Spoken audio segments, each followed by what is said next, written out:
I want to start today by addressing the U.S. Army soldiers who went missing while conducting a mission to repair and tow an immobilized tactical vehicle in Lithuania in the early hours of March 25th. Tragically, 3 soldiers were found deceased in Lithuania yesterday, and it pains me to confirm that today the 4th soldier was also found deceased. The President, the Secretary of Defense, and the entire White House are praying for the victims' friends and family during this unimaginable time. This is another stark reminder of the selfless sacrifice of our brave military men and women who risk their lives around the world every day to keep us safe. God bless them. On another note, at our southern border, there is more massive news. Southwest border crossings in March fell to the lowest level in American history, down 94% from March of last year under President Biden, when 137,000 illegal aliens poured across our wide-open southern border. Thanks to President Trump's leadership, Border Patrol agents are now back to doing the jobs they signed up for, securing the border, rather than serving as travel agents for illegal aliens. The Los Angeles Times captured the Trump effect on the border with a recent article. Their headline read, "California-Mexico border, once overwhelmed, is now nearly empty." With so few migrants coming into the U.S., they wrote, "Shelters that once served migrants have completely closed." Deportations of illegal aliens who threaten the safety of the American people are also continuing at a rapid pace. Over the weekend, the United States military transferred a group of 17 violent criminals from the Tren de Aragua and MS-13 terrorist organizations to El Salvador. And an illegal alien who was released by the Biden administration into our country was just arrested in Georgia and charged with the horrific killing of Camelia Williams, a mother of 5 and grandmother.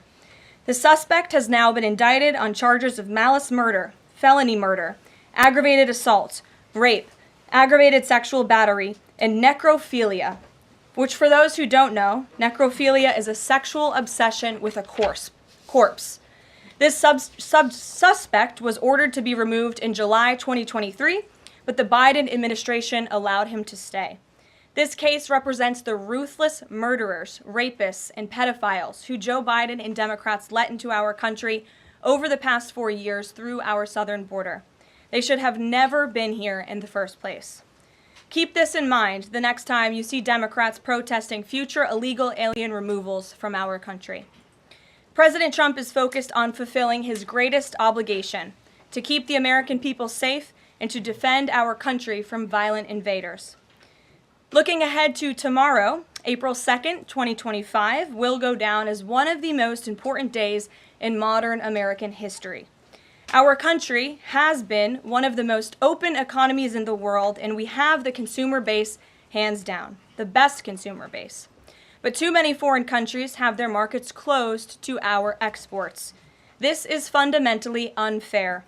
The lack of reciprocity contributes to our large and persistent annual trade deficit that's gutted our industries and hollowed out key workforces. But those days of America, beginning tomorrow, being ripped off are over. American workers and businesses will be put first under President Trump, just as he promised on the campaign trail. The president's historic action tomorrow will improve American competitiveness in every area of industry, reduce our massive trade deficits, and ultimately protect our economic and national security. President Trump's economic vision is rooted in common sense. America will offer companies the lowest taxes, energy costs, regulations, if they make their products right here in the United States and hire American workers for the job. It's simple. If you make your product in America, you will pay no tariffs. We have already seen a number of the largest companies in the world respond to this economic approach. For example, Project Stargate, led by Japan-based SoftBank and US-based OpenAI and Oracle, announced a $500 billion private investment in the United States-based artificial intelligence infrastructure. Apple announced a $500 billion investment in US manufacturing and training. NVIDIA announced it will invest hundreds of billions of dollars over the next 4 years in US-based manufacturing. And the Taiwan semiconductor manufacturing company TSMC announced a $100 billion investment in US-based chips and manufacturing. These are just a few of the investment announcements that have already been made, and it is clear that President Trump's America First approach is already working. In our new media seat today is Mark Halperin, the co-founder and editor-in-chief of Two Way, a new live video platform that builds communities around interactive conversations with leaders and content creators from every subject area. Mark and his colleagues welcome all voices into discussions that are spirited, but they have 1 million watch time hours since the platform began just last year. This is new media in its truest sense, allowing the people to ask questions, make comments, and be an active part of engagement on the most important issues facing the country and our world. With that, Mark, please kick us off and welcome to the briefing room. Thank you, Caroline. Appreciate it. I'll ask you a question about tariffs and then one from one members of our community. Sure. About education. It's perceived by some that companies or countries, if they change their policies either before tomorrow or after tomorrow, can have the president alter what he's planning for that country or that sector. Is that a possibility? And if so, what factors the president consider in making those changes? Well, the ultimate change for these companies and these countries, Mark, will happen when they decide to do business in the United States of America. And as I just laid out, they will face no tariffs at all if these companies choose to invest here in the United States and to move their production and their manufacturing here to the United States as well. As for tomorrow, the president will be addressing the decades of unfair trade practices that have ripped our country off and American workers off. It has hollowed out our middle class. It has destroyed our heartland, and the president is focused on reshifting our global economy to ensure that America is once again the manufacturing superpower of the world. So if they do something today or later in the week that's a pledge for future activity, would that be good enough potentially to alter the policy? Again, the president has been looking at the very unfair trade practices of the past. Certainly, the president is always up to take a phone call, always up for a good negotiation, but he is very much focused on fixing the wrongs of the past and ensuring that American workers have a fair shake. So if someone calls after tomorrow and says, hey, I'm ready to make a change, he'd be open to that? The president is always open to taking calls. Okay. A question from one of our community members. Katie Reeves is a school teacher in Wisconsin. She's taught K-8 in public, independent, private, and private schools. And here's what she wanted me to ask you. She says, I see the elimination of the Department of Education as an excellent first step in the improvement of our school system. Do you see any further role the federal government can take beyond this, possibly in promoting the expansion of voucher programs or reducing the influence the teachers' unions hold over our schools? Well, first of all, I want to thank Katie for her service to our country and our nation's children. Being a teacher is the most noble profession that we believe one can have. And the president said in his remarks when he signed the executive order to dismantle the Department of Education that he loves our teachers. And in part, this order is to empower our teachers to have greater decision making in the classroom. Nobody knows our nation's children and our students better than our teachers who are with them every single day. As for the federal government's role, to get to the heart of Katie's question, the president has made it clear to Linda McMahon that we need to find other places within our federal government for critical programs regarding education. Pell Grants, Title IX, lawsuits, etc., civil rights lawsuits, all of that are critical functions, special needs programs, nutrition programs, but there are other places throughout the federal bureaucracy where those things can happen and work. The Department of Education has been a very bloated bureaucracy. We spent trillions of dollars on this department, and for what? Our children are worse off as far as education goes today than they were when this department originated, and that's very concerning to the president. So, the two issues she cited, are those priorities for the president? School education choice, vouchers, and diminishing the role of teachers' unions. The president is very supportive of both of those things, particularly when it comes to school choice. He has said that school choice is the civil rights issue of our time, and he wants every child, regardless of zip code, socioeconomic status, how much money their parents have, to be able to go to the school of their choosing that best suits their educational needs. And he is going to empower state and local leaders to make those decisions on behalf of our nation's children. Thanks for being here, Mark. Jeff. Just changing subjects for 1 second. The administration has expressed a complete confidence in how all the deportation flights to El Salvador were conducted. But now that the administration has conceded that there was an error of one Salvadoran national, will there be any reviews conducted? And does the president express any thoughts on the one error that was disclosed in court last night? Well, first of all, the error that you are referring to was a clerical error. It was an administrative error. The administration maintains the position that this individual who was deported to El Salvador and will not be returning to our country was a member of the brutal and vicious MS-13 gang. That is fact number one. Fact number two, we also have credible intelligence proving that this individual was involved in human trafficking. And fact number three, this individual was a member, actually a leader of the brutal MS-13 gang, which this president has designated as a foreign terrorist organization. Fact number four is that foreign terrorists do not have legal protections in the United States of America anymore. And it is within the president's executive authority and power to deport these heinous individuals from American communities. It is a promise he campaigned on. It is a promise he is keeping. And every single person in this room should be grateful for that, considering especially MS-13 is very prevalent and prominent here in the District of Columbia, in Maryland, and in Virginia. And the president, the attorney general, everyone who has been involved in these operations is focused on eradicating these criminals and terrorists from our communities. The vice president said he was a convicted member of MS-13. What evidence is there to back that up? There's a lot of evidence, and the Department of Homeland Security and ICE have that evidence, and I saw it this morning. Steve. Has the president fully made up his mind on the level of tariffs to impose tomorrow? We keep hearing about a 20% flat rate. The president said last night he has made a decision and a determination. I was with him in the Oval Office earlier, and he is going to announce that decision tomorrow. I don't want to get ahead of the president. This is obviously a very big day. He's with his trade and tariff team right now, perfecting it to make sure this is a perfect deal for the American people and the American worker, and you will all find out in about 24 hours from now. And are the car tariffs going to go into effect on April 3rd as scheduled? Correct. Yes, they will. Okay. And last thing, would you like to respond to the Chinese military drills around Taiwan? Yes, I would. As a matter of fact, the National Security Council briefed me on this morning, and they said that the president is emphasizing the importance of maintaining peace in the Taiwan Strait, encouraging the peaceful resolution of these cross-strait issues, reiterating our opposition to any unilateral attempts to change the status quo by force or coercion. That is directly from the National Security Advisor. Just for you, Steve Holland of Reuters.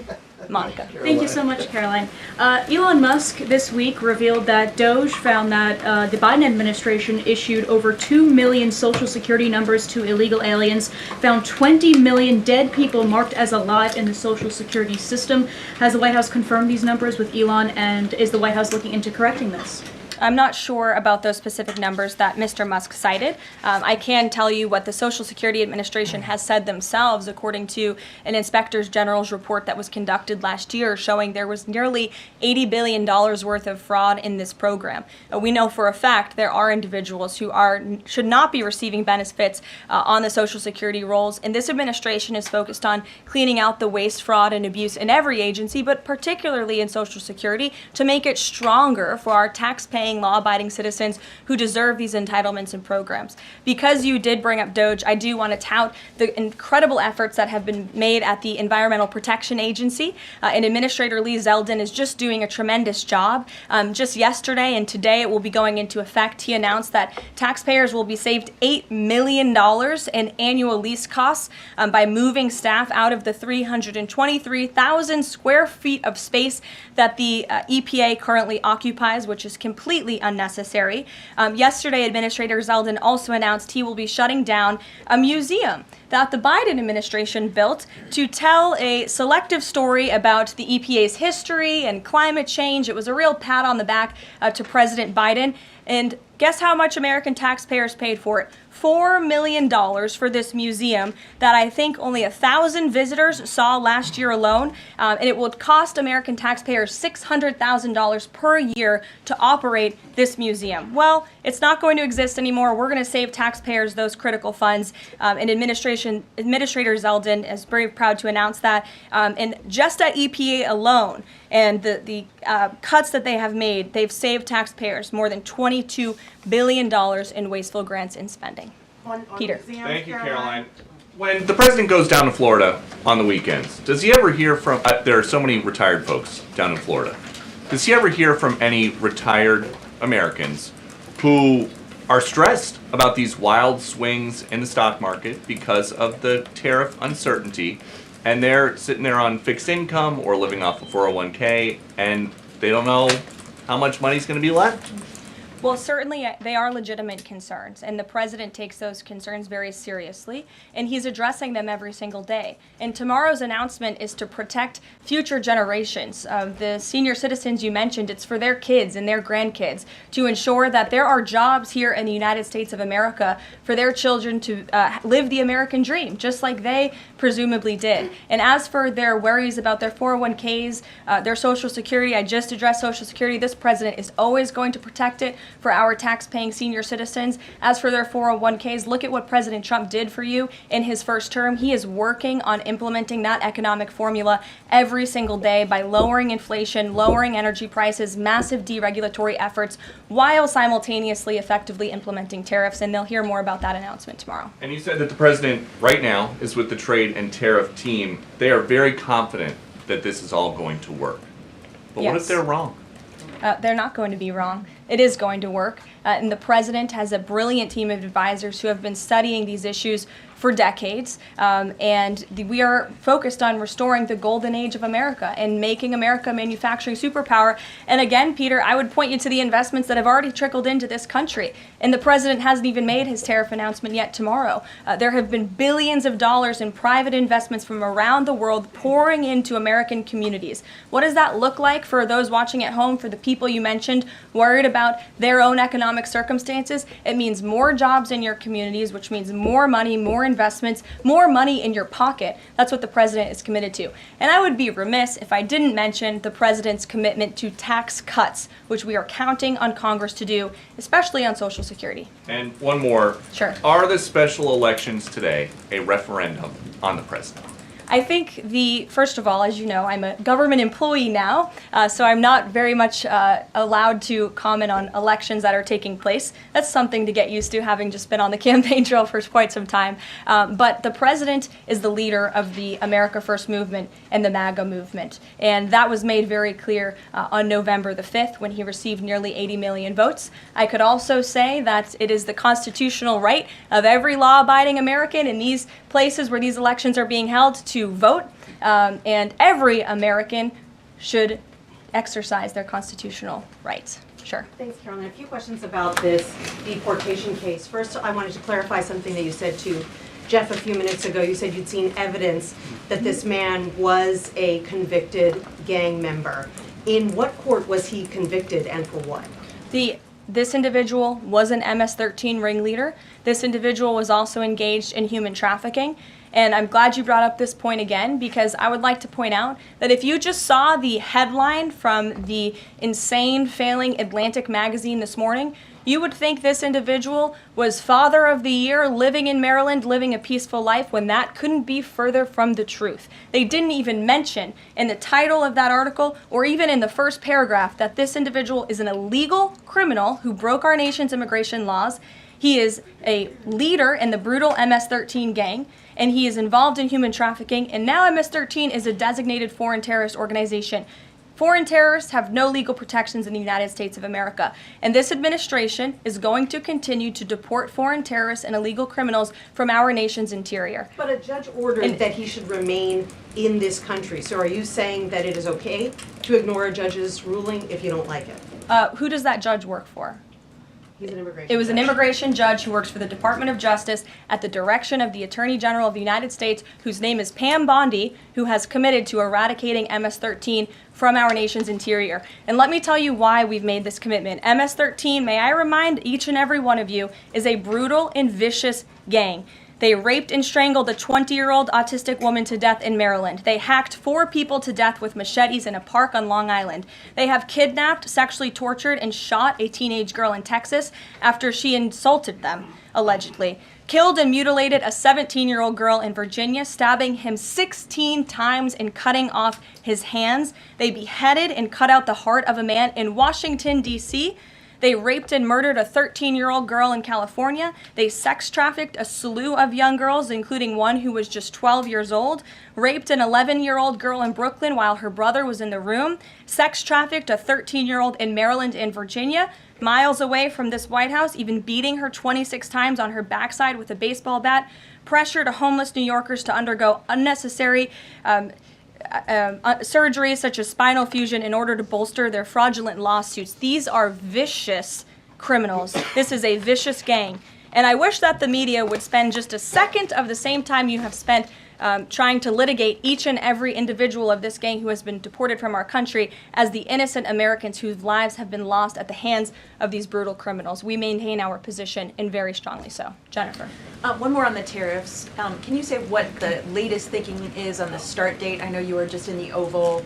Are they all going to take effect this week on the reciprocal tariffs? And whenever they start, is that enough time for companies and everyone involved to adjust to that start date? My understanding is that the tariff announcement will come tomorrow. They will be effective immediately. And the president has been teasing this for quite some time, as you know. He's talked a lot about April 2nd as Liberation Day in America. It would be taking place today if not for April Fool's Day. But tomorrow will be the day, and he's been talking about it for a while. And as a result, you've seen these companies make commitments to investing right here in the United States.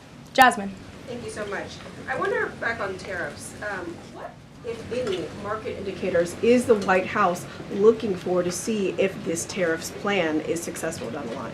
Well, look, the president has been asked and answered this question about the stock market and whether he's watching it. And I've said, and he has said, the market is a snapshot in time. Yesterday, Dow futures were up. And there's been a lot of talk about the market, and it was up yesterday. So, look, the president wants to ensure that all Americans make out well, particularly Main Street. That's the focus of these tariffs. But as I've said repeatedly, just like they were in his first term, Wall Street will be just fine. Shelby. Thanks. A bipartisan pair of senators sent a letter to the president today arguing that the recent strikes in Yemen are emboldening the Houthis and saying that Congress has not authorized war against them. Is the administration planning to consult with Congress at some point or going forward regarding the strikes, and any response on the letter? Well, I would absolutely reject Congress's claims. Who made those claims in Congress? Senator Jeff Merkley and Rand Paul. Okay, well, I would absolutely reject those claims. These Houthi strikes have been incredibly successful. Last time I was at this podium, there were more than 100 successful strikes.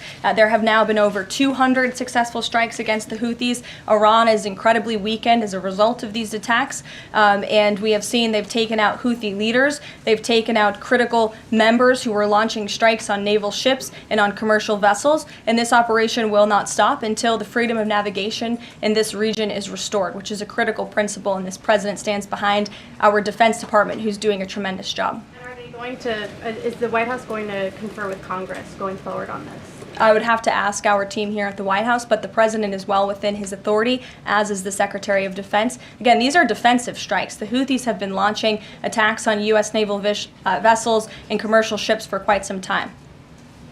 Go ahead.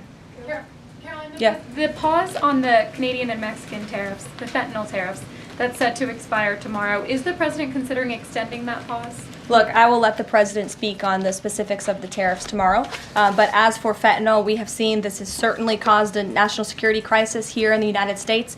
Fentanyl continues to be the #1 killer of young people in this country, and the president is very much focused on that. Deanna.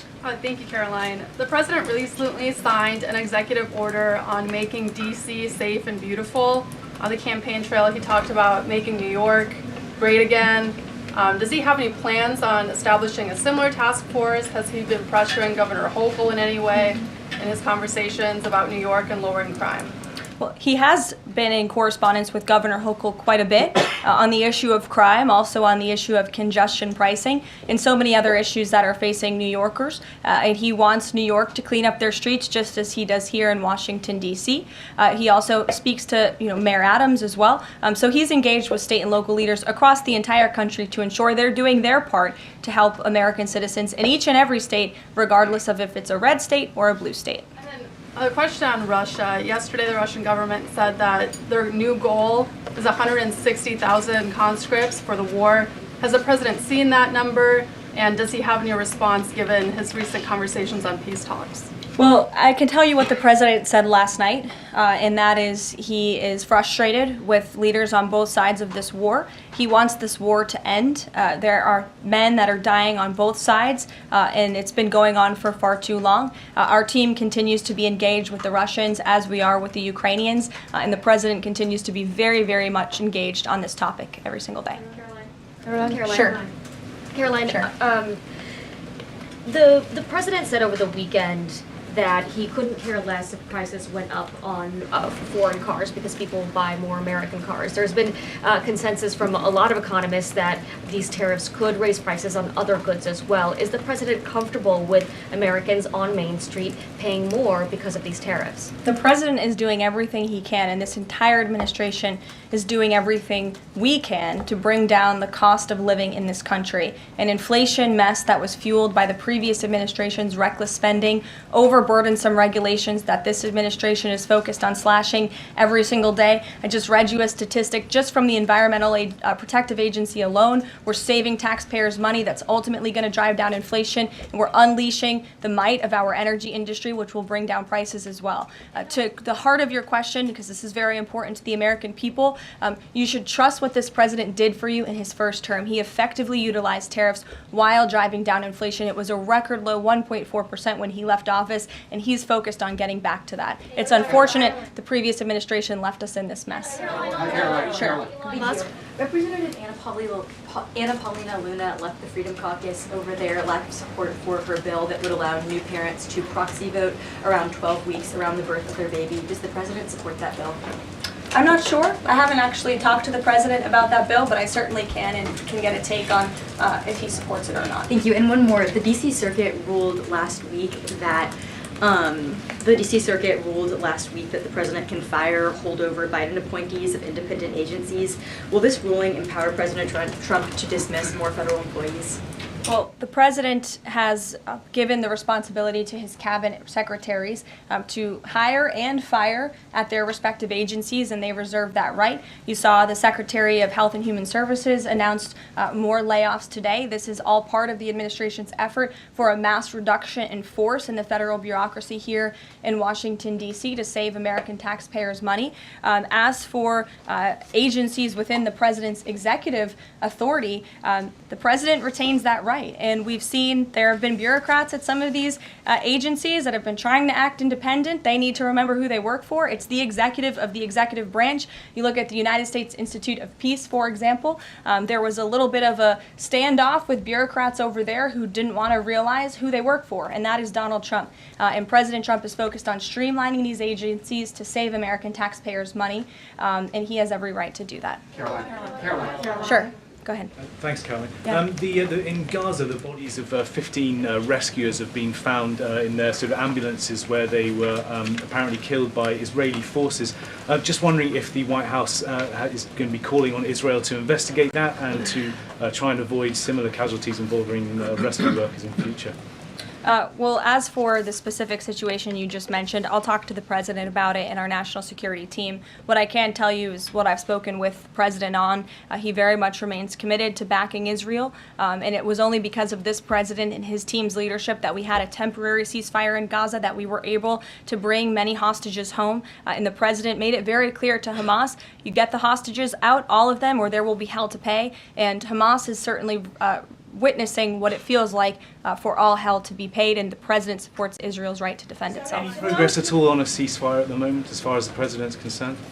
The president and his team continue to be engaged on this every single day. Sure. Caroline. Go ahead, So I'm just wondering, related to that, if you have an approximate date for the president's first foreign trip. I think there was a little confusion yesterday about what month he was talking about. And then will he need a ceasefire to be in place or closer, either in Gaza or in Ukraine, before that trip takes place? The president will be heading to Saudi Arabia in May. As for specific dates and details, we will be reading those out to you as soon as we possibly can. I know our teams are working on the details of that trip. And then again, as for a ceasefire, the president's made it clear that's what he wants to see in Russia and Ukraine, and his team continues to be engaged on it every day. Kelly. Signal, you said case closed yesterday. Do you, as that case was closed, do you have anything that you can share about what was learned, how this can be avoided in the future, any sort of findings from that investigation? The case is closed, and the president continues to have confidence in his national security advisor. Yes, Kelly. Kelly. Thanks, Caroline. So Sorry, the president Ed. has said. Ed, I'll come to you after. The president I'm said, glad you're so eager to ask a question.